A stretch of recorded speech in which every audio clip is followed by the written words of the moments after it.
YouTube family, you see what's going on. You see what it is. They're saying Las Muna, Lata Carlos, and all the guys, they know what was going on as far as what happened. Now, there's a video that's already on YouTube. I'm not the one who uploaded it. I'm not the one who's helping 12, helping dear. We know what you trolls like to say in the comment. This is public information that's already out there. We're just breaking it down. Okay, we're breaking it down. Now, what's going on in this video is two things. It's the vehicle that apparently got rid of Doug, and in that video, remember the famous old block video of King Von going down there to break bread with the crew and pay the money? Well, now, according to Boss Top's own word, that people allegedly saying those were some of the telling words, but that's now giving a whole new highlight situation.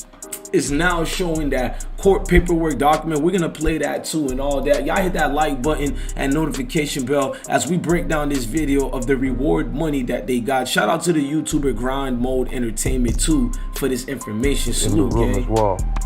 But it weren't just Mr. Offered who got a cut of the money. Zell got a chunk of the money as well, and he also got an old blockchain. Check this footage out. It's after they just split the money up in the house for the hit.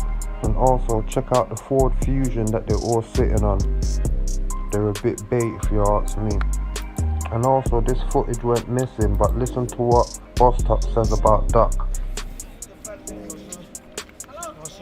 Here we go, y'all. Look at the money that they got allegedly. It went missing, but listen to what Boss Top says about Duck.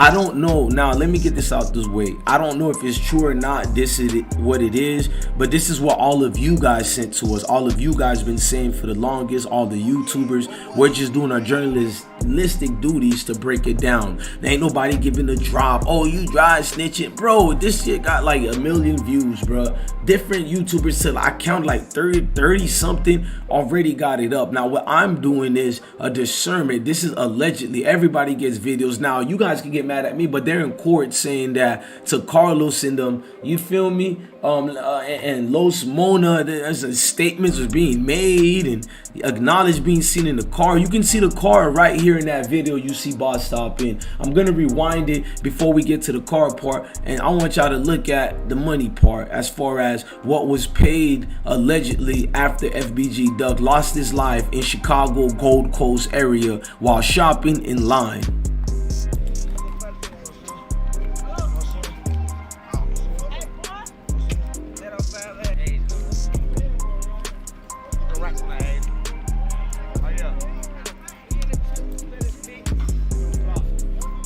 Pay attention and look.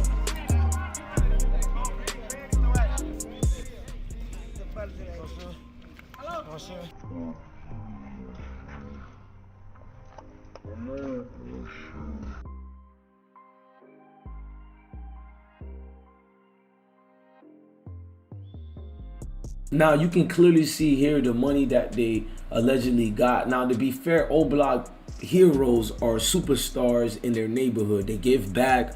These are not some of the dudes you need to be being extra. Oh, do they give back to their communities? Yes, they give hella back to their communities. It could be anything with the income, but at the same time, people are saying because of the vehicle that was just used on the drill of, you feel me, the STL EBT FBG Duck, it's to the point that I gotta make you guys listen to the audio of the co-defendant Los Muna bond court hearing. Just listen to the leak of it and what they're saying about Duck and these guys in this video here, and tell me if this video don't match allegedly. Pay attention, gang.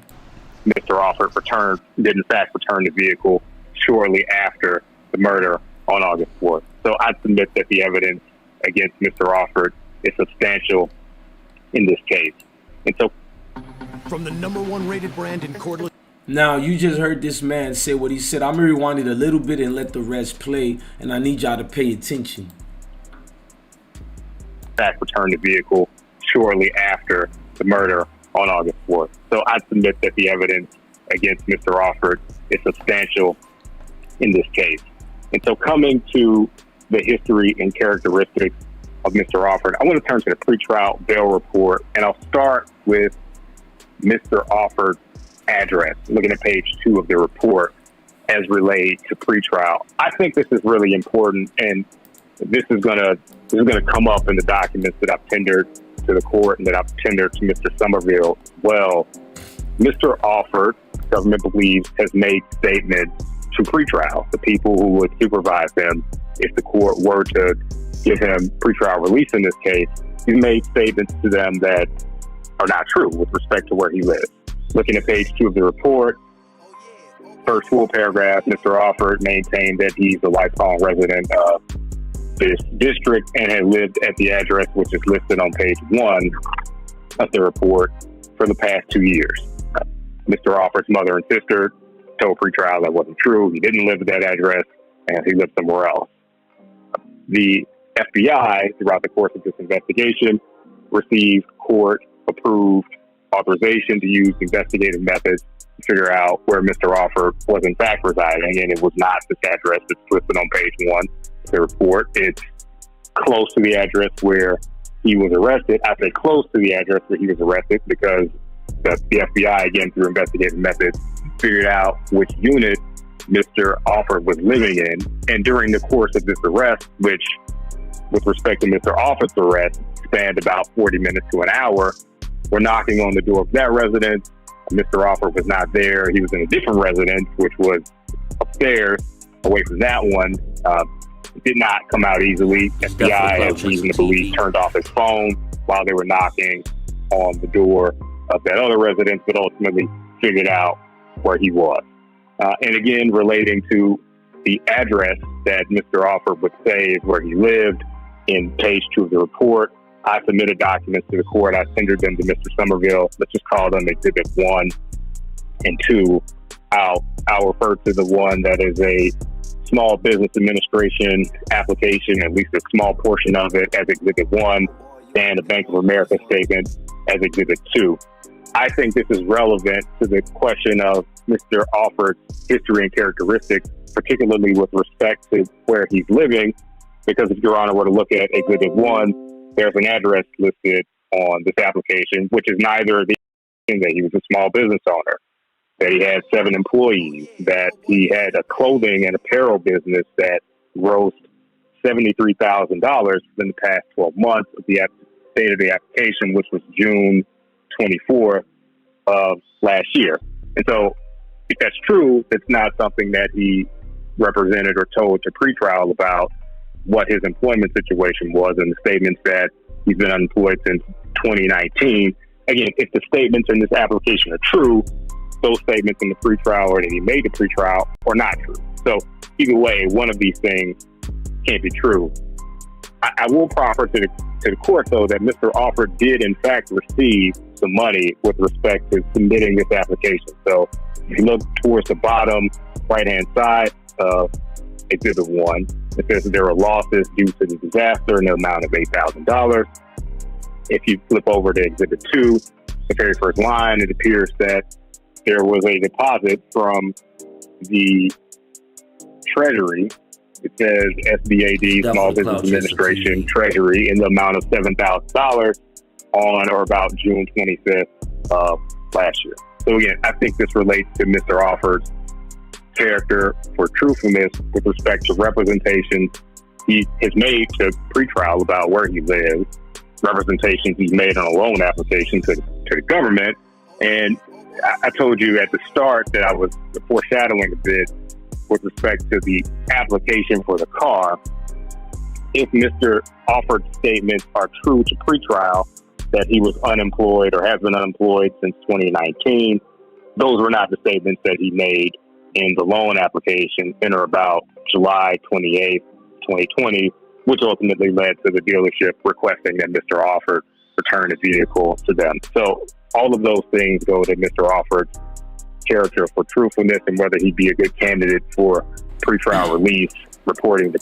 Now, as you're watching this, they're literally breaking down as far as what was done, what was said, and they're saying Los Muna, basically the guy that turned the vehicle back in. You know what I'm saying? He literally went back to turn in the vehicle, which was brazy to me. I don't know why you would want to do that, but I understand. Folks and them just trying to make a way right now, but it's like, man, out of everything to do, that got y'all allegedly caught up. There's a lot of things to answer and a lot of things to understand. Now, when this thing is being shown in the light as it is, this YouTuber by the name of Grindmo Entertainment too, I mean, I guess he's brave for not caring of, you know, giving certain drops. But let's go look at that video one more time before closing out.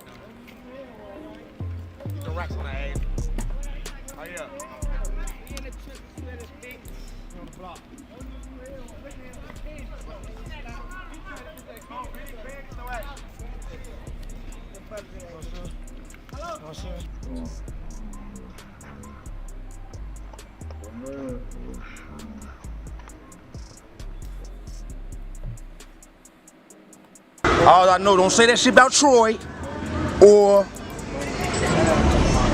rest in peace, Duck. Okay, he's like, you got anything about FBG, Duck? You know what I'm saying? You know, don't say shit about Troy. That's it. Don't say shit about Troy. Get that guy over there. Whatever, you know me. Come on, man, don't do that. Don't do that. You know I know that. Stop playing. Stop playing. Do that. Stop playing. Talk to somebody else with that. Okay? I know what the fuck. I know what's going on. Hear me? Period. I said don't say that shit about Troy. Okay?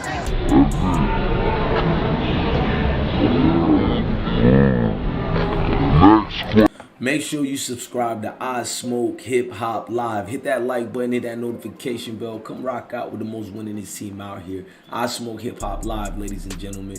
Blessings. Look, to all these drill rappers out there, man, if this is the life you want to do and all that, all I'm going to always tell y'all, I can't preach to y'all if y'all don't want to listen, but here's the words that's going to matter for you to hear. At the end of my videos, I always say this, and it's also words for y'all. Love your family, love your kids, and stay blessed, gang. Salute.